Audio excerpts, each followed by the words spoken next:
నమస్తే, welcome to four sides TV special discussion. నేను విజయ్. విశాఖలో గూగుల్ రాక ప్రస్తుతం ఈ చర్చ రాష్ట్ర వ్యాప్తంగా చాలా బలంగా జరుగుతోంది. కేవలం రాష్ట్ర వ్యాప్తంగానే కాదు, అటు సుందర్ పిచాయ్ పెట్టినటువంటి ట్వీట్కి మోదీ రిప్లై ఇవ్వడం కావచ్చు, ఆదాని లాంటి పెద్ద పెద్ద వ్యాపారస్తులు దీనికి సంబంధించి రెస్పాండ్ అవ్వడం కావచ్చు, చూస్తే దేశవ్యాప్తంగా కూడా ఇది ఇప్పుడు ఒక చర్చగా మారిందని చెప్పుకోవాలి. కేవలం గూగుల్ మాత్రమే కాదు, గూగుల్తో పాటు యాక్సెంచర్, కాగ్నిజెంట్, టీసీఎస్ ఇలా అనేక కంపెనీలు ఐటీ కంపెనీలకు సంబంధించి విశాఖలో పెట్టుబడులకు పెట్టేందుకు ముందుకొచ్చాయి. దీంతో పాటుగా మరొక వైపు చూసుకున్నట్లయితే గ్రీన్ ఎనర్జీకి సంబంధించి ఎన్టీపీసీ కూడా భారీగా పెట్టుబడి పెట్టనుంది. దాదాపు 1.85 లక్షల కోట్లతోటి పెట్టుబడి పెట్టనుంది. దాంతోపాటుగా మిట్టల్ స్టీల్ ప్లాంట్ కూడా నెలకొల్పబోతున్నారు. ఇది కూడా దాదాపు 1.5 లక్షల కోట్ల పెట్టుబడి వరకు పెట్టనుంది. ఇక గూగుల్ కూడా 87,000 కోట్ల పెట్టుబడికి పైగా ఈ రంగంలో పెట్టనుంది. అంటే ఏఐకి సంబంధించి భారతదేశంలో మొట్టమొదటి తన పెట్టుబడిని పెట్టేందుకు గూగుల్ కూడా సిద్ధపడింది. ప్రపంచవ్యాప్తంగా మనం చూసుకున్నా కానీ గూగుల్ పెట్టినటువంటి అత్యంత భారీ పెట్టుబడిగా కూడా దీన్ని చూడొచ్చు. ఆ దేశానికి బయట అంటే ఇటు హైదరాబాద్లో, చెన్నైలో, బెంగళూరులో ఉన్నప్పటికీ వాటితో పోలిస్తే ఒక భారీ పెట్టుబడిగానే దీన్ని పరిగణించాల్సి ఉంటుందని నిపుణులు కూడా అభిప్రాయపడుతున్నారు. అయితే మొత్తం కూడా కూటమి క్రెడిట్, లోకేష్ కష్టపడుతూ పెట్టుబడులన్నీ కూడా తీసుకొస్తున్నారని ఒకవైపు టీడీపీ చెబుతుంటే, లేదా కూటమి ప్రభుత్వం చెబుతుంటే, మరోవైపు వైసీపీ మాత్రం ఈ పెట్టుబడులు ఎంతవరకు గ్రౌండ్ అవుతాయనేది నమ్మకం లేదు, ఇవన్నీ కేవలం మాటల వరకే పరిమితం అంటూ వాళ్ళు కూడా విమర్శలు చేస్తున్నారు. మరోవైపు అమరావతికి సంబంధించి రూపాయి కూడా పెట్టుబడి తేలేకపోతున్నారు. విశాఖలో ఎలాగో వచ్చే పెట్టుబడులను మేమే తీసుకొస్తున్నామంటూ చెప్పుకుంటున్నారనేది కూడా వైసీపీ విమర్శగా కనిపిస్తోంది. ఇదే అంశానికి సంబంధించి మనతో పాటు డిస్కషన్కి రేగడి లక్ష్మణరావు గారు సిద్ధంగా ఉన్నారు. వైసీపీ పార్టీ నుంచి వారితోటి మాట్లాడదాం ఒకసారి. అంటే టీడీపీ పార్టీ నుంచి కూడా వేములకొండ శ్రీనివాస్ గారు సిద్ధంగా ఉన్నారు, వారితో కూడా మాట్లాడదాం. ముందుగా లక్ష్మణ్ గారితో ప్రారంభిద్దాం. లక్ష్మణ్ గారు నమస్కారం అండి. నమస్తే అండి విజయ్ గారు. నమస్కారం. సో హ్యాపీగా ఉన్నారా? అంటే విశాఖలో ఇంత భారీ పెట్టుబడి రావడానికి సంబంధించి ఒక రాష్ట్ర పౌరుడిగా హ్యాపీగా ఉన్నారా, లేకపోతే ఇంకేమైనా చెప్పాలనుకుంటున్నారా? ఏం చెప్తారు? విజయ్ గారు, మీకు ఫోర్ సైడ్స్ టీవీ యాజమాన్యానికి, రాష్ట్ర ప్రజలకి అందరికీ హృదయపూర్వక నమస్కారం అండి. వైఎస్ఆర్ కాంగ్రెస్ పార్టీ ఎప్పుడు కూడా రాష్ట్ర డెవలప్మెంటు, రాష్ట్రానికి పెట్టుబడులు రావడానికి కానీ, రాష్ట్రానికి కంపెనీలు రావడం విషయంలో కానీ ఎప్పుడు కూడా వ్యతిరేకత కాదు, వ్యతిరేకంగా ఏ ఉద్యమాలు చేయదు. ఎందుకంటే రాష్ట్రంలో నిరుద్యోగులు చాలా ఎక్కువ మంది ఉన్నారు. వాళ్ళు చెప్పిన విధంగానే ప్రతి ఏటా 4 లక్షల ఉద్యోగాలు ఇస్తామన్నారు. కాబట్టి ప్రతి నిరుద్యోగానికి, ప్రతి ఒక్క నిరుద్యోగస్తులకి ఉద్యోగాలు రావాలి, మైగ్రేషన్ అనేది తగ్గాలి. వలసలు ఏవైతే వెళ్తూ ఉన్నారో చెన్నై, బెంగళూరు, అలా కోల్కతా ఇలాంటి ముంబై లాంటి పరిసర ప్రాంతాలకు ఎలాగైతే ఉద్యోగాల కోసం వెళ్తూ ఉన్నారో అటువంటి మైగ్రేషన్ తగ్గాలని చెప్పి విధానంలో మేము ఎప్పుడు ఉంటాం. అయితే ఏదైతే వీళ్ళు చెప్తూ ఉన్నారో గూగుల్ డేటా సెంటర్ విశాఖపట్నానికి మరి ఒక మహర్దశ పట్టుకుంది. విశాఖపట్నంలో దాదాపుగా 1,14,000 కోట్ల రూపాయల పెట్టుబడులు, దాంట్లో 87,000 కోట్ల రూపాయలు గూగుల్ డేటా సెంటర్ ద్వారా, ఏదైతే Raiden data centre, CP data centre అని చెప్పి వీళ్ళు ప్రసారం చేస్తూ ఉన్నారు. ఆ యొక్క డేటా సెంటర్లు అనేవి గతంలో జగన్మోహన్ రెడ్డి గారి ఆధ్వర్యంలో ఆదాని గారు గూగుల్ డేటా సెంటర్ వారు సారథ్యంలో ఇద్దరు కూడా పార్ట్నర్షిప్గా ఉండేటువంటి కార్యక్రమంలో జగన్మోహన్ రెడ్డి గారు 2023లో తీసుకున్నటువంటి ఒక నిర్ణయం, గూగుల్ డేటా సెంటర్కి మనం విశాఖపట్నంలో భూములు కేటాయించాలని చెప్పి ఆ రోజున 190 ఎకరాలు మరి మధురవాడలో ఉన్నటువంటి 409 సర్వే నంబర్లో 1 ఎకరా వచ్చి ₹1 కోటి కేటాయించడం జరిగింది. దీని ద్వారా రాష్ట్ర ప్రజలకి సుమారు 39,000 ఉద్యోగాలు వస్తాయని అంచనా. అయితే అప్పుడు ఇది డేటా సెంటర్ వల్ల, గూగుల్ డేటా సెంటర్ వల్ల ఉద్యోగాలు అనేవి అత్యల్పంగా వస్తాయి, తక్కువగా ఉంటాయని ఆ రోజున క్యాబినెట్లో మాట్లాడడం జరిగింది, ఆంధ్రప్రదేశ్ రాష్ట్ర క్యాబినెట్లో. అయితే దీనికి ఏంటి ప్రత్యామ్నాయం ఏంటి, ఏ రకంగా మనం ముందుకెళ్తే ఉద్యోగ కల్పన ఎక్కువ ఉంటుంది, ఉద్యోగాలు వస్తాయని భావించిన తరుణంలో జగన్మోహన్ రెడ్డి గారు ఏదైతే గూగుల్ అనుబంధ కార్యక్రమాలు చేశారు, ఒకటి గూగుల్ డేటాతో పాటుగా ఐటీ బిజినెస్ పార్క్ ఒకటి, రీక్రియేషన్ పార్క్ సెంటర్ ఒకటి, అలాగే స్కిల్ డెవలప్మెంట్ యూనివర్సిటీ, వీటి ద్వారా సుమారు 39,000 ఉద్యోగాలు వస్తాయని ఆ రోజున చెప్పడం జరిగింది. వీటికి ఒప్పందం కూడా కుదుర్చుకోవడం జరిగింది. ఎందుకు మేము అంటా ఉన్నామంటే ఐటీ బిజినెస్ పార్క్కి ఆ రోజు మేము ఇచ్చినటువంటి 190 ఎకరాల్లో మరి మొదటి దశగా 132 ఎకరాల్లోని 200 మెగా వాట్ సామర్థ్యం కలిగినటువంటి డేటా సెంటర్ మరి పెట్టడానికి వాళ్ళు నిర్ణయం తీసుకున్నారు. మొదటి దశగా 24,999 ఉద్యోగాలకు గాను మరి ఏదైతే మనం చెప్పినటువంటి ఐటీ బిజినెస్ పార్క్కి మరి 88 ఎకరాలు కేటాయిస్తే తద్వారా 22,000 ఉద్యోగాలు వస్తాయని, అలాగే గూగుల్ డేటా సెంటర్కి మరి 9 ఎకరాలు కేటాయిస్తే దాని ద్వారా 1,240 ఉద్యోగాలు వస్తాయని, అలాగే మేము చెప్పినటువంటి రీక్రియేషన్కి 11 ఎకరాలు కేటాయిస్తే తద్వారా ఒక 650 ఉద్యోగాలు వస్తాయని, అలాగే స్కిల్ డెవలప్మెంట్ ద్వారా మరొక సుమారు 500 ఉద్యోగాలు ఎలాగేసుకుంటే అప్పుడున్నటువంటి లెక్కల ప్రకారంగా 24,990 ఉద్యోగాలు ఆ రోజున వస్తాయని మీకు చెప్పడం జరిగింది. ఏవి డేటా సెంటర్ ద్వారా అయితే అత్యల్పంగా కాబట్టి. కానీ ఇలా ఏం చెప్తూ ఉన్నారు, 87,000 కోట్ల రూపాయల పెట్టుబడులు పెట్టి మేము విశాఖపట్నంలో డేటా సెంటర్ ఏర్పాటు చేస్తామంటే రాష్ట్ర ప్రభుత్వం అనేది 22,000 కోట్ల రూపాయలు రాయితీ ఇవ్వడం జరుగుతూ ఉంది. 22,000 కోట్ల రూపాయలు రాయితీ ఇస్తే ఏంట్రా దానివల్ల ఉపయోగం అంటే కేవలం 200 ఉద్యోగాలు మాత్రమే వస్తాయి. ఒక డేటా సెంటర్ వల్ల 200 ఉద్యోగాలు వస్తే మరి 22,000 కోట్ల రూపాయలు రాయితీ రాష్ట్ర ప్రభుత్వం ఇస్తే ఇది ఎంతవరకు సభని నేను ప్రశ్నిస్తా ఉన్నా. ఓకే, సో ఇప్పుడు గూగుల్ ఏఐ సెంటర్ ద్వారా వచ్చేది కేవలం 200 ఉద్యోగాలే. విజయ్ గారు వాయిస్ బ్లింక్ అవుతుంది మీరు. ఇప్పుడు గూగుల్ ఏఐ సెంటర్ ద్వారా వచ్చేది కేవలం 200 ఉద్యోగాలు మాత్రమే అంటారు. ఎస్, సాక్షాత్ ఇది ఈనాడు పేపర్లో హెడ్లైన్స్లో మొట్టమొదటి ఏపీలో స్టార్ట్ అవుతున్నటువంటి గూగుల్ రైట్ అండ్ ఇన్ఫోటెక్ ద్వారా కేవలం 87 కోట్ల రూపాయలు పెట్టుబడులు పెడితే 200 ఉద్యోగాలు వస్తాయని వాళ్ళకి ఆర్టికల్ రాశారు. కావాలంటే మీరు చూడొచ్చు. అది కూడా సాక్షాత్తు ఆ రోజున ఏదైతే మనం చెప్తూ ఉన్నామో ఆ కంపెనీ వాళ్ళు కూడా చెప్పారు, వీటి వల్ల వచ్చే కంపెనీలకు మాత్రం 200 ఉద్యోగాలు ఉన్నాయి. ఎందుకు మేము అంతా క్రిస్టల్ క్లియర్ చెప్తున్నాం అంటే ఇవ్వండి, రాష్ట్రానికి పెట్టుబడులు 1,14,000 కోట్లు అయితే దాంట్లో మొట్టమొదటి పేరు వైజాగ్ పేరు మీరు చూడొచ్చు, 87,000 కోట్ల రూపాయలు. ఇది ఈనాడు పేపర్లో నిన్న ముద్రించినటువంటి న్యూస్. ఇక్కడ విజయ్ గారు మేము ఏం చెప్తూ ఉన్నామంటే 1 గిగావాట్స్ సామర్థ్యం గల రైడెన్ డేటా సెంటర్ని మీరు తయారు చేస్తూ ఉన్నాము. దానికి ఎంత మేర కరెంటు అవసరం అవుతుందంటే విజయ్ గారు, విశాఖపట్నానికి 1 గంటకి ఒక 1 బిలియన్ ఒక కరెంటు వాట్స్ ఏదైతే ఎలాగే ఉపయోగపడుతుందో 1 గంటకి ఇదే డేటా సెంటర్కి అంత కరెంట్ ఇవ్వాల్సిన పరిస్థితి ఏర్పడింది. అంటే విశాఖపట్నం మొత్తం ఎంత కరెంట్ ఉపయోగం అవుతుందో అంత కరెంటు ఈ గూగుల్ డేటా సెంటర్కి పెట్టాల్సి వస్తుంది అంటారు. ఎస్, ఒక గంటకి విశాఖపట్నం మొత్తానికి ఎంత కరెంట్ అవసరమో ఈ డేటా సెంటర్కి కూడా 1 గంటకి అంతా కరెంట్ అవసరం. సో యూనిట్గా మనం 1 రూపాయి చొప్పున వేసుకున్నా 1 గంటకి 2,40,00,000 రూపాయలు ఖర్చు అవుతూ ఉంది. అంటే ఒక రోజుకి ఎంత అండి, ఒక రోజుకి సుమారు మనం చూసుకుంటే 2,40,00,000 మనం వేసుకోవచ్చు. అంటే ఇప్పుడు సంవత్సరానికి 1,000 కోట్ల రూపాయలు ఒక కరెంటు ద్వారా మనం సబ్సిడీ ఇవ్వడం జరిగింది.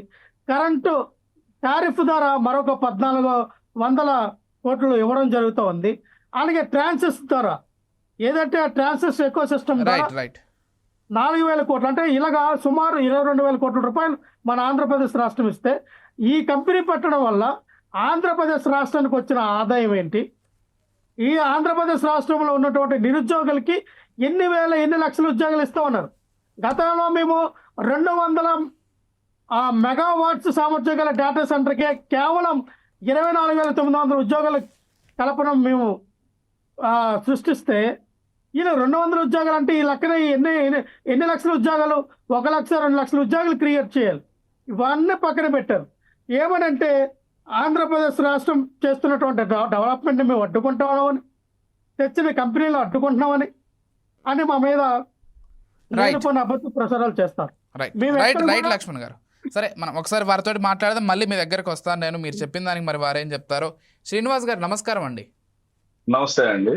లక్ష్మణ్ గారు చాలా క్లియర్ గా చెప్తున్నారు, పెట్టుబడులు తీసుకొచ్చారు, అదంతా కరెక్టే, కానీ ఈ పెట్టుబడుల వల్ల రాష్ట్రానికి లాభం కంటే నష్టమే ఎక్కువగా జరుగుతోందంటూ వారు ఏదో కొంత డేటాని అనాలిసిస్ చేసేటువంటి ప్రయత్నం చేశారు. కరెంటు సబ్సిడీ వల్ల కావచ్చు, లేకపోతే ఉద్యోగాల కల్పనలో కావచ్చు, 200 ఉద్యోగాలే ఇస్తున్నారు, ఇంతకంటే ఎక్కువ ఇవ్వట్లేదు, ఈ మాత్రం దానికి 20,000 కోట్ల సబ్సిడీ ఎందుకు అసలు రాష్ట్రం నుంచి, ఇదంతా అవసరమా అంటూ వారు మాట్లాడుతున్నారు. ఏం చెప్తారు? ముందుగా ఫోర్త్ ఎస్టేట్ ఛానల్ వీక్షిస్తున్న ప్రజలకి, ఛానల్ యాజమాన్యానికి మరియు లక్ష్మణరావు గారికి నా నమస్కారాలు తెలియజేస్తూ, ముందుగా నేను ఒకటే ప్రశ్నిస్తున్నాను, అసలు రాష్ట్రానికి ముందు పెట్టుబడులు అనేవి రావాలి కదా. ప్రజెంట్ ఈ వైకాపా గవర్నమెంట్ లో ఏ రోజైనా ఏ పెట్టుబడులు అయినా వచ్చిన సందర్భాలు ఏమైనా ఉన్నాయా అని చెప్పేసి నేను అడుగుతున్నాను. ముందు పెట్టుబడులు అనేవి వస్తే ఆటోమేటిక్ గా మనకనేది రాష్ట్రానికి ఆదాయం వస్తుంది, తద్వారా మనకు ఉద్యోగ కల్పనలు కానీ అవన్నీ వస్తాయి.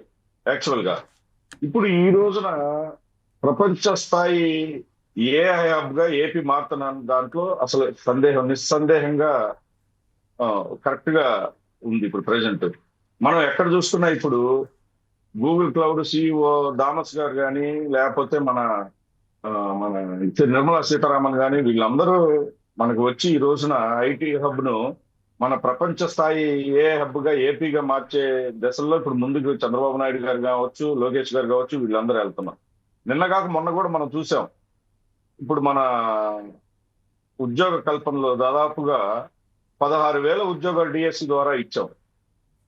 మనం ఈ రోజున సాకారం చేసుకున్నాం. వాళ్ళందరూ మొన్న అందరికీ ఉద్యోగాలు ఈ రోజున మన టీచర్స్ ఉద్యోగాల్లో కూడా అందరూ చేరిన సందర్భాలు ఉన్నాయి.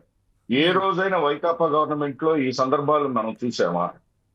అసలు వాళ్ళు ఇచ్చిన ఉద్యోగాలు ఎవరు ఇవ్వట్లేదని వాళ్ళు చెప్తున్నారు. మేము 2 లక్షలకు పైగా ఉద్యోగాలు ఇచ్చాము సచివాలయాల్లో వాలంటీర్ల పేరు మీద. అసలు మేము ఇచ్చిన ఉద్యోగాలు టీడీపీ ఎక్కడ ఇస్తోంది, కూటమి ఎక్కడ ఇస్తోంది అంటున్నారు వాళ్ళు. అవి 4,000, 5,000 ఎంతెంత చదువులు చదువుకున్నారండి మన పిల్లలు? ఏ ఉద్యోగాలు చేస్తున్నారండి వాళ్ళు? ఈ రోజున ఇంటింటికి వెళ్ళి చేపల హబ్ అని ఇటువంటి పెట్టా 4,000కి వాలంటీర్లకు ఉద్యోగాలా వాళ్ళు ఇచ్చేది? మనకి ఏ స్థాయి నుంచి, ఏ ప్రపంచ స్థాయి ద్వారా కూడా ఈ రోజున చంద్రబాబు నాయుడు గారు ప్రపంచ స్థాయి కూడా పొగుడుతున్నారు అందరూ. అంటే మనకి ఈ రోజున హైదరాబాద్ చూస్తున్నా ఎలా ఉందో చూస్తున్నాం కదా మనం. ఈ రోజున దాదాపుగా 14,000 మంది ఈ రోజున భారత్ లో 21 ఏళ్ళు అయింది గూగుల్ ప్రస్థానం ప్రారంభమై. దాదాపుగా 14,000 మంది పైన పనిచేస్తున్నారు. ఈ రోజున క్లౌడ్ సేవలుగానే ఉపయోగించుకుంటున్నారు. 1 by 1 ఆటోమేటిక్ గా పరిశ్రమలు వస్తే ఆటోమేటిక్ గా 1 by 1 ఇంప్రూవ్ చేసుకుంటూ వెళ్తే ఉద్యోగాలు వస్తాయి, నైపుణ్యాలు పెరుగుతాయి, ఇవన్నీ స్కిల్ డెవలప్మెంట్లు పెరుగుతాయి, పిల్లలకు ఉద్యోగాలు వస్తాయి. బయట దేశాలు వెళ్లకుండా ఉండటానికి మనకు మంచి ఉపయోగంగా ఇటువంటివన్నీ మనం హృదయపూర్వకంగా ఆహ్వానించాల్సింది పోయి ఈ రోజున ఇటువంటి మాటలు మాట్లాడితే మనకి ఎంత కరెంట్ అవుతుంది, అంత కరెంట్ అవుతుంది. ఇవన్నీ అంటే ఇంప్రూవ్మెంట్ అయ్యేటప్పుడు, ఒక సంస్థ ఇంప్రూవ్మెంట్ అయ్యేటప్పుడు ప్రస్తుతానికి స్టార్టింగ్ లో ఇటువంటివన్నీ అవరోధాలు జరుగుతూ ఉంటాయి.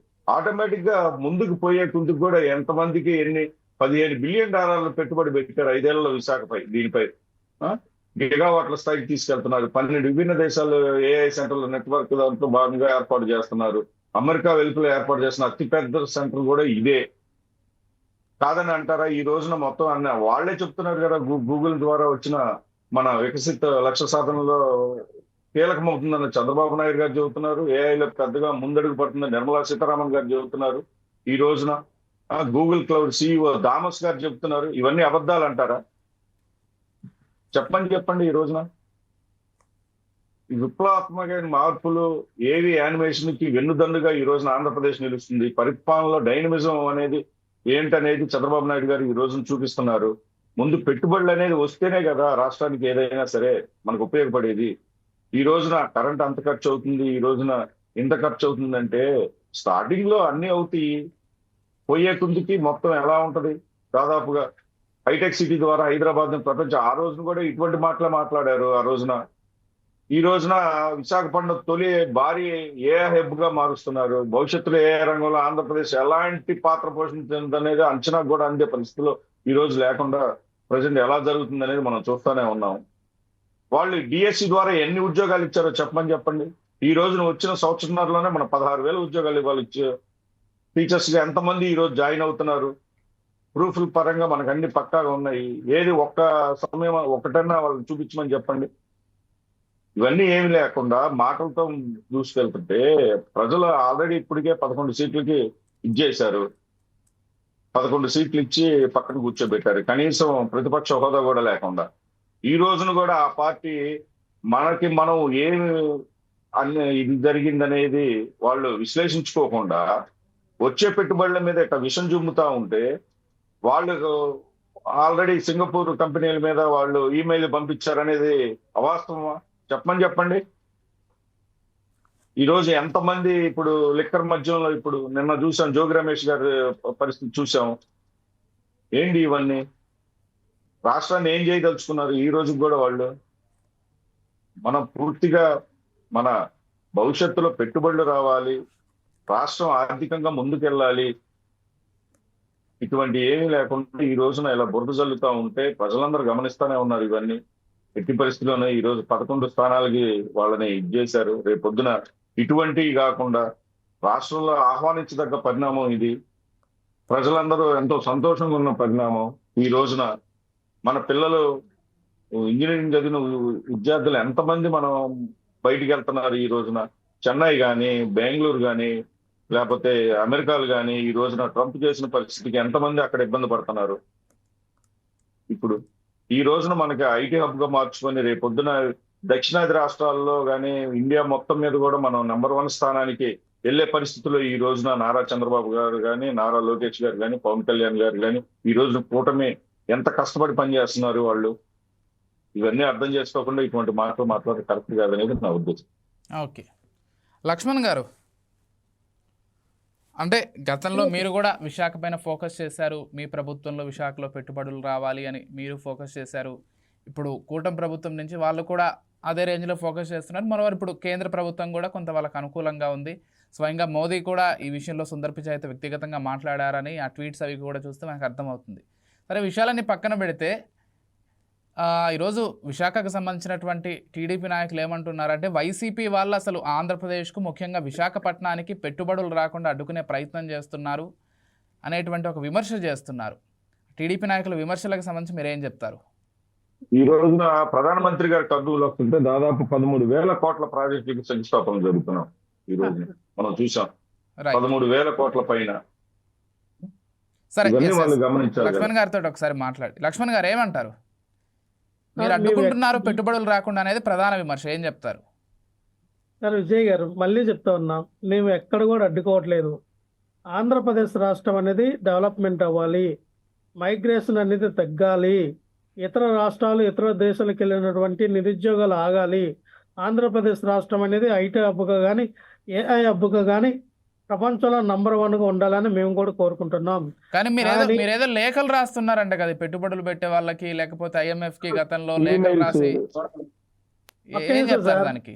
మేము అటువంటి లేఖలు రాసే తాలూకు కాదు. ఇలా మెడికల్ కాలేజీలు వద్దు, మెడికల్ కాలేజీలో మాకు అవసరం లేదు, మెడికల్ కాలేజీ సీట్లు కూడా మాకు అవసరం లేదని చెప్పి 750 సీట్లు కేటాయిస్తే ఆ మెడికల్ సీట్లు కూడా మాకు వద్దని లేఖలు రాసినటువంటి దుర్బుద్ధమైనటువంటి మనసు కలిగినటువంటి వ్యక్తులు చంద్రబాబు నాయుడు గారు. అటువంటి మనస్తత్వం మా నాయకుడికి లేదు, మా పార్టీలో ఎవరికి కూడా లేదు. మేము ఆంధ్రప్రదేశ్ రాష్ట్రం డెవలప్ అవ్వాలని చూస్తూ ఉన్నాం. దట్టు విశాఖపట్నం అనేది క్యాపిటల్గా ఎప్పుడైతే జగన్మోహన్ రెడ్డి గారు విశాఖపట్నం బాగుంటుంది, 5,000 కోట్లు అక్కడ మనం ఖర్చు చేయగలిగితే ప్రపంచంలో నంబర్ 1గా ఈ క్యాపిటల్ అని ఉంటుందని జగన్మోహన్ రెడ్డి గారు ముందు చూపుతాం అది విజనీరుతాను. కానీ చంద్రబాబు నాయుడు గారి గతంలో ఏమన్నారు అంటే అమరావతి రాజధాని మరి అమరావతిలో ఎందుకు పెట్టుబడులు పెట్టట్లా? అమరావతిలో ఈ టీసీఎస్ కంపెనీ కానీ, ఈ గూగుల్ కంపెనీ కానీ, ఈ డేటా సెంటర్లు కానీ, ఇప్పుడు వచ్చినటువంటి ఇన్ఫోసిస్ కానీ, ఇవన్నీ కూడా అమరావతిలో ఎందుకు నిర్మించట్లా? ఎందుకని ఇనార్బిట్ మాల్ అన్నటువంటి ఒక పెద్ద మాల్ మేము తీసుకొచ్చాం. ఈ రోజున రేపు మాపు ఓపెన్కి రెడీగా ఉంది. దాని ద్వారా 5,000 మందికి ఉద్యోగాలు వస్తున్నాయి. జగన్మోహన్ రెడ్డి గారు తీసుకొచ్చింది కదా, ఇన్ఫోసిస్ తీసుకొచ్చింది మేమే కదా. 10,000 ఉద్యోగాలు దాని ద్వారా క్రియేట్ అవుతాయని చెప్పినటువంటి వ్యక్తులు మేము. అదే 2,000 ఉద్యోగాలు ఈ రోజున మొదటి దశలో 2,000 ఉద్యోగాలతో ప్రారంభమైంది. ఈ రోజున ఇన్ఫోసిస్ కూడా వైజాగ్లో తీసుకొచ్చింది మేమే. 2,000 ఉద్యోగాలు తీసుకొచ్చింది మేమే కదా. ఈ రోజున టీసీఎస్ని తీసుకొచ్చింది మేమే కదా. టీసీఎస్కి భూములు కేటాయించింది మేమే కదా. ఇవన్నీ మాటలకే పరిమితం. మీరు కన్స్ట్రక్షన్ చేసింది మీరు ఉండటానికి మీ ప్యాలెస్లు మాత్రమే గానీ, మీరు ఉండటానికి మీ ప్యాలెస్లు మాత్రమే గానీ, మీరు మాట్లాడుతున్న టైం వచ్చినప్పుడు వినండి. సరే చెప్పండి, తర్వాత మీకు అవకాశం ఇస్తాను. చెప్పండి. ఇక్కడ నేను అనేది ఏంటంటే సార్, విజయ్ గారు, ఎవరము దేని మీద వ్యతిరేకత మీరు చూపించమో వ్యతిరేకం కాదు. ఎందుకని చెప్తానున్నా అంటే, ఈ గూగుల్ టెక్ ఏదైతే వీళ్ళు చెప్తా ఉన్నారో, గూగుల్ డేటా సెంటర్కి ఏదైతే విశాఖపట్నానికి అవసరమైనటువంటి 23.44 టీఎంసీ వాటర్ అవసరం, ఆ విశాఖ నగర ప్రజలకి వాటర్ అవసరం, అది పోలవరం ప్రాజెక్టు నుంచి తీసుకొస్తాం లెఫ్ట్ కెనాల్ ద్వారా అన్నారు. సరే, పోలవరం లెఫ్ట్ కెనాల్ ద్వారా తీసుకొస్తే 23.44 టీఎంసీల వాటర్ విశాఖపట్నానికి ఇవ్వాలని ఆ రోజు నిర్ణయించుకున్న మాట వాస్తవం కదా. దీంట్లో 5%, అంటే దీంట్లో 5% ఈ డేటా సెంటర్కి ఇస్తారంటే ఎలా కుదురుతుంది? ఎలా ఇవ్వగలుగుతారు? ఎలాగా అక్కడ వాటర్ ప్రాబ్లం లేకుండా విశాఖపట్నం నగర వాసులకి ఎలా చూస్తారు? ఇది కూడా గమనించాలి కదా. అసలు పోలవరం ఎప్పుడు కంప్లీట్ అవుద్ది? పోలవరం వాటర్ ఎప్పుడు తీసుకొస్తారు?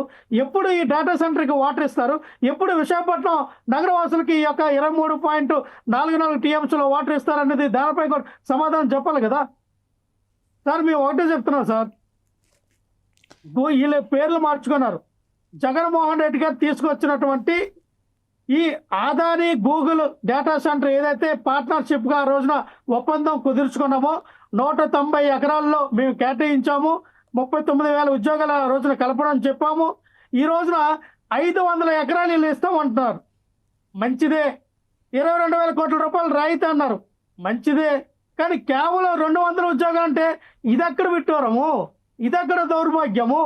అంటే లక్ష్మణ్ గారు వాళ్ళు ఏం చెప్తున్నారంటే, లక్ష్మణ్ గారు అంటే వాళ్ళు ఏం చెప్పదలుచుకున్నారంటే, పదే ఉద్యోగాల గురించి చెప్తున్నారు కాబట్టి, ఇప్పుడు గూగుల్ని చూసి రేపు వేరే కంపెనీ వస్తుంది. ఆ విధంగా పెట్టుబడులు ఒకదాని తర్వాత ఒకటి వస్తాయి. ఇప్పుడే మనం అన్నీ కావాలి, కంపెనీ రాగానే అన్నీ రావాలని కంపెనీకి మనం అన్ని అడ్డంకులు చెప్తే అసలు ఈ కంపెనీ రాదు, భవిష్యత్తులో ఏ కంపెనీ రాదనేది వారి అభిప్రాయం.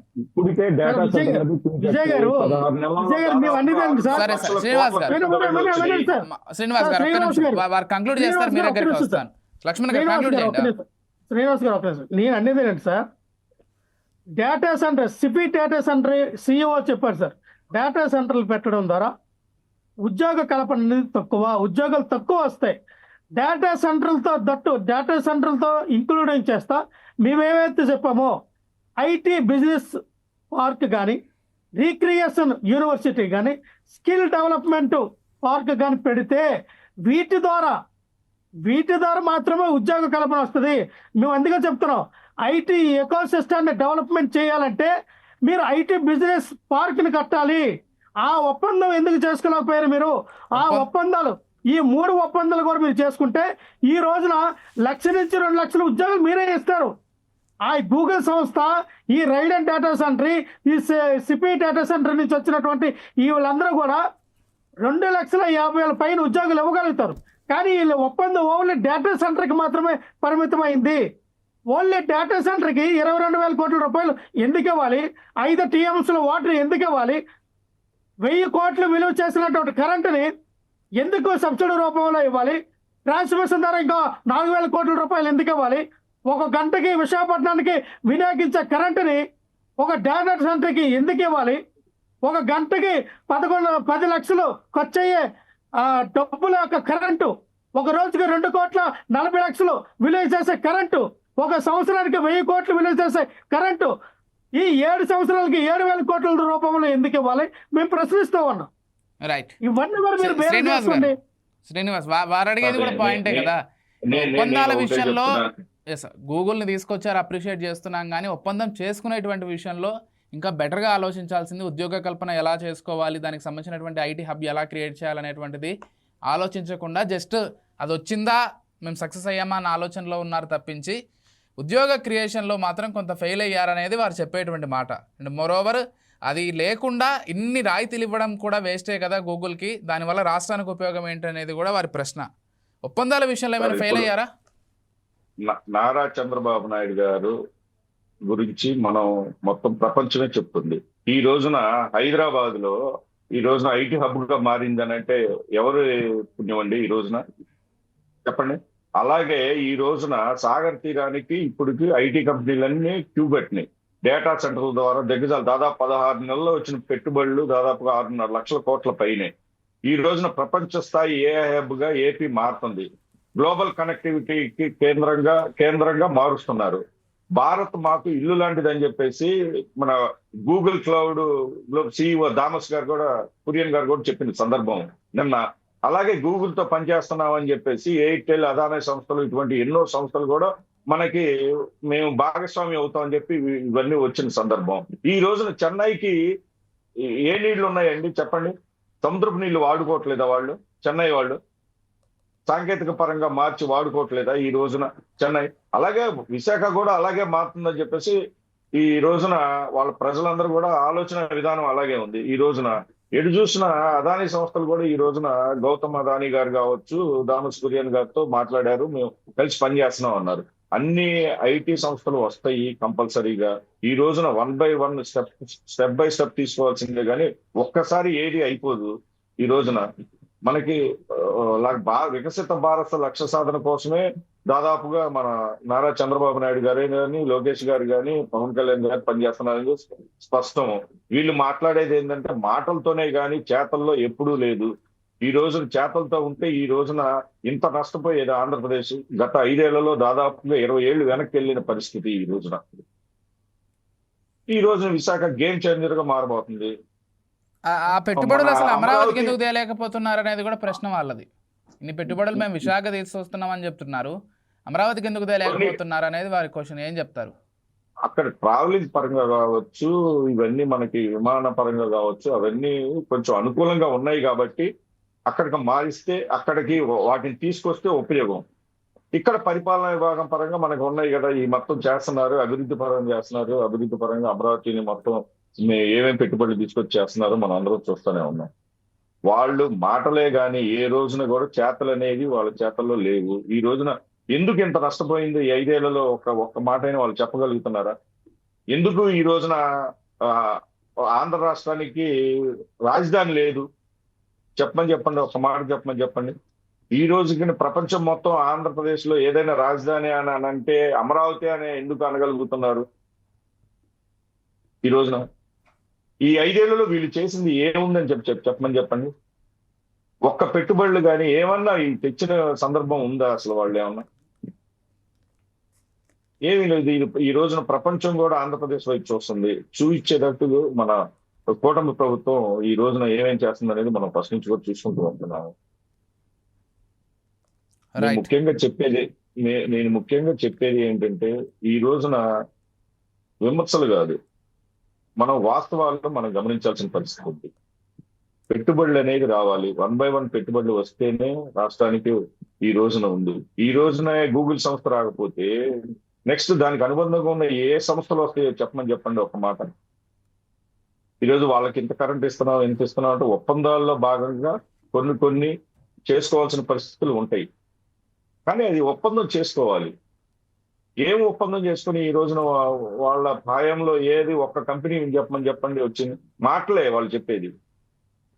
ఎందుకని రాలేదు? ఇప్పుడు మీరు చెప్పినవన్నీ, ఇప్పుడు లక్ష్మణరావు గారు చెప్పినవన్నీ ఎందుకని రాలేదు, ఎందుకని పెట్టుబడులు పెట్టలేదు? 5 ఏళ్లు ఉన్నారు కదా పరిపాలనలో, ఎందుకని చేయలేకపోతున్నారు? ఇవన్నీ ఎందుకని చేయలేకపోయారు? ఈ రోజున గూగుల్ స్థాయి సిఇఓ గారిని తీసుకొచ్చి ఈ రోజున మనం ఒప్పందాలు చేసుకున్నాం మనం ఏపీలో. అది ఎందుకు చేయలేకపోయారు జగన్మోహన్ రెడ్డి గారు? ఏ రోజైనా జగన్మోహన్ రెడ్డి గారు ఎవరితోనైనా ఇటువంటి ఒప్పందాలు చేసుకున్నారా? ప్రత్యక్షంగా మీటింగ్లో ఏ రోజైనా? రైట్. లక్ష్మణ్ గారు, కేవలం గూగుల్ మాత్రమే కాదు, ఇప్పుడు యాక్సెంచర్ కావచ్చు, లేకపోతే కాగ్నిజెంట్ పెట్టుబడులు పెడుతోంది, టీసీఎస్ పెట్టుబడులు పెడుతోంది. ఇవన్నీ కాకుండా మరోవైపు స్టీల్ ప్లాంట్ విభాగంలో మిట్టల్ వాళ్ళు కొత్తగా ఒకటి ఏర్పాటు చేస్తున్నారు, ఎన్టీపీసీ వాళ్ళు హైడ్రోజన్ పవర్ని ఏర్పాటు చేస్తున్నారు. ఇవన్నీ కూడా పెట్టుబడులే కదా. మీరు ఒక్క గూగుల్ ఎగ్జాంపులే ఇక్కడ మనం తీసుకోవట్లేదు, గూగుల్తో పాటు ఇతర పెట్టుబడులు కూడా వస్తున్నాయని చెప్తున్నాం. ఏం చెప్తారు వీటికి? మీ హయాంలో ఏమీ రాలేదనేది వారి విమర్శ. ఒక్క డిఎస్సి ద్వారా ఎన్ని ఉద్యోగాలు ఇచ్చారో చెప్పండి వాళ్ళు. ఈ రోజు డిఎస్సి ద్వారా డిఫరెంట్ టాపిక్, పెట్టుబడులకు సంబంధించి. లక్ష్మణ్ గారు, ఇక్కడ చూడండి, ఈ రోజున ఎవరు జగన్మోహన్ రెడ్డి గారు, అదాని గారు, గూగుల్ సిఇఓ, వీళ్ళందరూ ఎవరండి? 2023లో జరిగినటువంటి ఒప్పందం. మేము ఆ కంపెనీకి అలాట్మెంట్ చేసాం ల్యాండ్. ఏం రాశారండి? సాక్షాత్ వీళ్ళు ఏబిఎన్ ఛానల్ వాళ్ళు ఏం రాశారు చూడండి. అక్కడ ల్యాండ్ చూపిస్తూ ఏం రాశారు? అదాని డేటా సెంటర్కి అతిగతి లేదు, 6 ఏళ్ళు అయింది భూమి కేటాయించి జగన్మోహన్ రెడ్డి గారు. ఈ రోజున రైడెన్ డేటా సెంటర్ అని చెప్పి, సిపి డేటా సెంటర్ అని చెప్పి, గూగుల్ డేటా సెంటర్ చెప్పి పేరు మార్చి దాన్ని చంద్రబాబు నాయుడు గారు తీసుకొస్తా ఉన్నారు. దీని అంతరం ఏమిటి అని చెప్పి ఏబిఎన్ వాళ్ళు రాశారు. జగన్మోహన్ రెడ్డి గారు తీసుకొచ్చిన కంపెనీకి మీ పేటెంట్ యొక్క రైట్స్ ఏంటి? లక్ష్మణ్ గారు, మీరు తెచ్చామని చెప్తున్నారు, కానీ ఎందుకు అసలు వైసీపీలో ఏమి రాలేదనేటువంటి ప్రచారమే ఉంది ఇప్పటికీ. ఫెయిల్ అయ్యారా? చెప్పుకోవడంలో ఫెయిల్ అయ్యారా, లేకపోతే గ్రౌండ్ చేయడంలో ఫెయిల్ అయ్యారా? టీడీపీ వాళ్ళు అబద్ధాలు పుట్టే సార్, అబద్ధాలు మాట్లాడడం ఇది సార్. నేను ఇందాక చెప్పాను కదా, ఇన్ఫోసిస్ వారు 10,000 ఉద్యోగాలతో ప్రారంభమైన కంపెనీ ఈ రోజున 2,000 ఉద్యోగాలతో ప్రారంభమై నడుస్తూ ఉంది. మొదటి దశ 2,000 ఉద్యోగస్తులు పనిచేస్తూ ఉన్నారు విశాఖపట్నంలో ఇన్ఫోసిస్లో. రాబోయే కాలంలో 10,000 మందికి ఉద్యోగాలు ఇచ్చే స్థాయిలో వెళ్తూ ఉంది. దాని ద్వారానే మేము టీసీఎస్ కూడా తీసుకొచ్చాము. టీసీఎస్కి భూములు ఇవ్వడం కూడా జరిగింది. దాని ద్వారా కానీ గూగుల్ డేటా సెంటర్ కానీ, గూగుల్ కానీ, ఈ రేడియో సెంటర్ ఇవన్నీ కూడా మేము తీసుకొచ్చినవే. ఏది చంద్రబాబు నాయుడు గారు తీసుకొచ్చింది కాదు. మేము తీసుకొస్తే చంద్రబాబు నాయుడు పేరు చెప్పుకున్నాడు. ఎవరో పుట్టిన పెట్టికి మనం పేరు పెట్టుకున్నట్టుగా చంద్రబాబు నాయుడు గారు ఆయన పేరు ఆయన పెట్టుకున్నాడు తప్ప ఈ రోజున అదేంటండి అసలు ఉద్యోగాలు తీసుకొచ్చింది జగన్మోహన్ రెడ్డి గారు. అసలు లోకేష్ గారే మొత్తం పెట్టుబడులు రావడానికి కారణం, లోకేష్ గారికి క్రెడిట్స్ అంటూ అందరూ చెప్తుంటే మీరు మళ్ళీ మేము తీసుకొచ్చామంటే నవ్వుతున్నారు. లోకేష్ గారు పెట్టుబడుల అంటే ఆశాస్పదంగా ఉంది సార్. 2014 నుంచి 19 వరకు ఎన్ని కంపెనీలు తీసుకొచ్చారు సార్? ఎందుకు మరి హైటాప్ నిర్వహించలేదు సార్? ఎందుకు ఒక సైబరాబాద్ లాగా, హైదరాబాద్ లాగా ఒక ఐటీ ఇక్కడ హైటెక్ సిటీ ఎందుకు కట్టలేకపోయారు సార్? ఎందుకు ఐటీని డెవలప్మెంట్ చేయలేకపోయారు సార్? ఐటీ టవర్స్ ఎందుకు డెవలప్మెంట్ చేయలేదు? ఎందుకు డెవలప్మెంట్ చేయలేకపోయారు? అమరావతిలో ఎందుకు కట్టలేదు? వైజాగ్లో ఎందుకు కట్టలేదు? ఏం మాట్లాడతారు సార్ వీళ్ళు? వీళ్ళ దగ్గర ఏ సమాధానం లేదు. వీళ్ళ వల్ల ఏది సాధ్య కాదు. ఇక్కడేమో అమ్మవాడు వాళ్ళే తీసుకొస్తారు, రైతు భరోసా వాళ్ళే తీసుకొస్తామంటారు, తల్లికి వందనం వాళ్ళే, అన్ని వాళ్ళే. జగన్మోహన్ రెడ్డి గారు తీసుకొచ్చినామని వాళ్ళే తెచ్చానంటారు. జగన్మోహన్ రెడ్డి గారు తీసుకొచ్చిన డెవలప్మెంట్ తీసుకొచ్చిన పథకాలు, తీసుకొచ్చిన కంపెనీలు, పెట్టుబడులు వాళ్ళు తీసుకొచ్చారని దుష్ప్రచారం చేస్తారు, అబద్ధాలు ప్రచారం చేస్తారు. ఎక్కడ చెప్తున్నారు సార్? మీ క్రిస్టల్ గిరి ఇందాక అన్నారు మీరు అబద్ధాలు ప్రచారం చేసి కూర్చోబెట్టారు మిమ్మల్ని. 11 సీట్లు ఎందుకు కూర్చోబెట్టారు సార్ మిమ్మల్ని?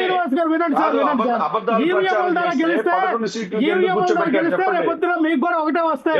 మీరు గెలిచింది ఈవీఎం ద్వారానేనా? మీరు గెలిస్తే మీకు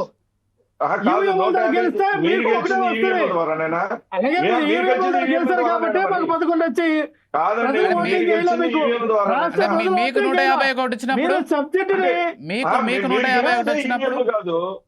విజయ్ గారు 151 వచ్చినప్పుడు ప్రజల నిజంగా మేము ఈవీఎం ద్వారా గెలుస్తుంటే మళ్ళీ 2024 మేము ఈవీఎం ద్వారా గెలుస్తాం కదా. చంద్రబాబు నాయుడు ఎందుకు అధికారంలోకి వస్తాడు? మరి అది అప్పుడు మీరు ఇప్పుడు అనుకుంటున్నారు, గెలిచేవాళ్ళు అప్పుడు ఇదే గెలిచేవాళ్ళు కదా వాళ్ళు కూడా. నేను అనుకోవట్లేదు. అట్లా కాదు, అట్లా కాదు. చేసి లేదు. ట్రాపింగ్ చేస్తే ఎలక్షన్ సరళిని లేకపోతే కదా. ఎలక్షన్ సరళిని వాటిని తప్పు పట్టడం అసలు అది మూర్ఖత్వం. ఇప్పుడు వదిలేసేయండి అసలు టాపిక్ ఇంకోటి. ఎలక్షన్ సరే శ్రీనివాస్ గారు, సుప్రీంకోర్టు విధానాలు కానీ ఎవరు తప్పుపడినట్టు రైట్స్ ఉంటాయి, ఎవరైనా మాట్లాడొచ్చు. వాళ్ళకి కావాలనే ఇంటెన్షన్ ఏంటంటే టాపిక్ ని డైవర్షన్ చేయడము. ఇది క్రిస్టల్ క్లియర్ గా అర్థమవుతుంది. ఎందుకంటే వాళ్ళ టాపిక్ తెలియదు. సరే సరే వారిని అడుగుదాం. లక్ష్మణ్ గారు వారిని అడుగుదాం. లక్ష్మణ్ గారు సరే ఈ టాపిక్ మాట్లాడి వారిని అడుగుదాం. శ్రీనివాస్ గారు వారు చెప్పేది ఏంటంటే ఒక్క నిమిషం శ్రీనివాస్ గారు జస్ట్ ఏ మూమెంట్ ఒక్క మాట. లేనప్పుడు పబ్లిసిటీ ఎక్కువ ఉంటది, మీ దగ్గర మ్యాటర్ లేనప్పుడు క్రాస్ చెకింగ్ మాటంగా ఎక్కువ ఉంటది. మీరు చెప్పింది నేను విన్నాను, నేను చెప్పింది మీరు ఓపికతో వినండి. శ్రీనివాస్ గారు ఒక్క నిమిషం సరే చెప్పనివ్వండి, మీ దగ్గరికి వస్తారు. ఓపికతో వినాలి సార్, అది పద్ధతి కాదు. కంక్లూడ్ చేయండి లక్ష్మణ్ గారు, టైం కూడా అవుతుంది. ఇక్కడ ఎందుకు జరిగిందంటే విజయ్ గారు స్టీల్ ప్లాంట్ గురించి అన్నారు. అదే స్టీల్ ప్లాంట్ లో 18,500 మంది కార్మికులు ఏది ప్రత్యక్షంగా గవర్నమెంట్ ఉద్యోగస్తులుగా భావించే వ్యక్తులు ఈ రోజున ప్రైవేటీకరణ అని చెప్పి 32 భాగాలకు విభజించి అమ్మేస్తుంటే ఒక పక్కనేమో కార్మికులు రోడ్డు మీద పడేశారు. వినాలి సార్ మీరు, కొంతమంది వినాలి సార్ మీరు, వినండి ఎందుకు వచ్చుతున్నా మీకు.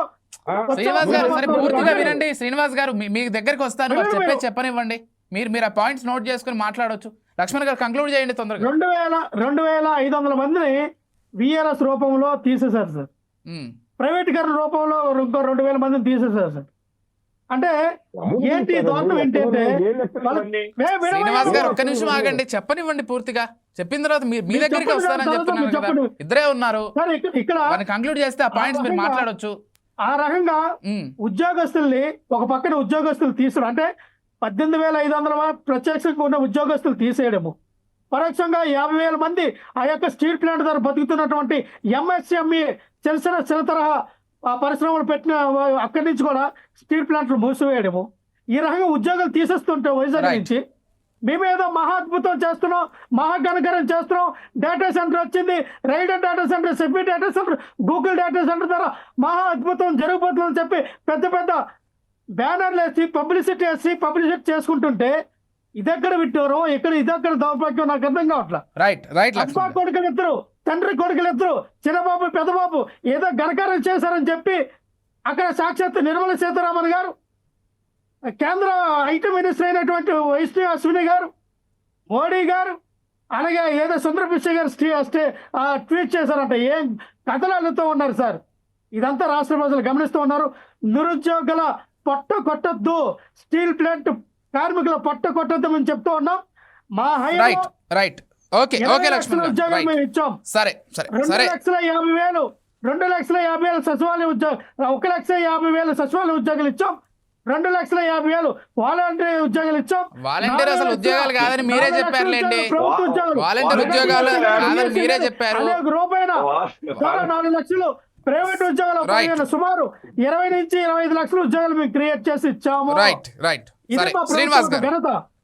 ఓకే లక్ష్మణ్. శ్రీనివాస్ గారు ఒకటి వాళ్ళు ఏం చెప్తున్నారంటే 2 పాయింట్స్ తీసుకుందాం. ఒకటి, పెట్టుబడులు అన్నీ కూడా మా హయాంలో వచ్చాయి, ఇప్పుడు వాళ్ళు పేర్లు చెప్పుకుంటున్నారంటే వాళ్ళు తీసుకొచ్చిందంటూ ఏం లేదనేది మొదటిది వారు చెప్పేటువంటి పాయింట్. రెండో పాయింట్, విశాఖకు సంబంధించి మాట్లాడుతున్నాం కాబట్టి స్టీల్ ప్లాంట్ గురించి కూడా మాట్లాడారు. ప్రైవేటైజేషన్ ఇప్పుడు అవుతుంది, మేము చాలా వరకు కూడా దాన్ని ఆపాము. ఆ రోజు కేంద్ర ప్రభుత్వంతో మేము కూటమిలో భాగంగా లేకపోయినా ఆపాము. ఈరోజు మీరు కూటమిలో భాగంగా ఉండి కూడా ప్రైవేటైజేషన్ని ఆపలేకపోతున్నారు అనేటువంటి 2 ప్రధాన పాయింట్స్ చెప్పారు. వాటిని చెప్పేస్తే మనం ముగిచ్చేద్దాం. ఇప్పుడు ఎక్కడ వైజాగ్ స్టీల్ ప్లాంట్ ప్రైవేటీకరణ అనేది జరగకుండా ఆపింది ఒక తెలుగుదేశం ప్రభుత్వమే. ఎక్కడ ప్రైవేటీకరణ అనేది ఎక్కడా లేదు. ప్రభుత్వంతో మాట్లాడి కూటమి ప్రభుత్వం ఈ రోజున ప్రైవేటీకరణ ఆపింది కూటమి ప్రభుత్వం. ఇప్పుడు ఆ ఉద్యోగాలు ఎవరిని వీళ్ళు చెప్పేయన్ని ఊహాజనితాలు, అవన్నీ తప్పుడు లెక్కలు. అంటే అక్కడ అటువంటివి ఏమీ జరగట్లేదు. ఇంకో విషయం ఏంటంటే పెట్టుబడులకు సంబంధించి వాళ్ళు తీసుకొచ్చా మీ పేరు అంటున్నారు అంతే. పెట్టుబడులకి నారా చంద్రబాబు నాయుడు గారు, లోకేష్ గారు ఎంత కష్టపడుతున్నారు, ఎన్ని పెట్టుబడులు వచ్చినాయి అనేది ఇప్పుడు లెక్కలతో సహా ఎన్ని ఉన్నాయి. తప్పకుండా ఇప్పుడు ఆల్రెడీ డేటా సెంటర్ ద్వారా ఎన్ని 16 లక్షల పెట్టుబడులు ఏమో ఈ 16 నెలలకు వచ్చినాయి.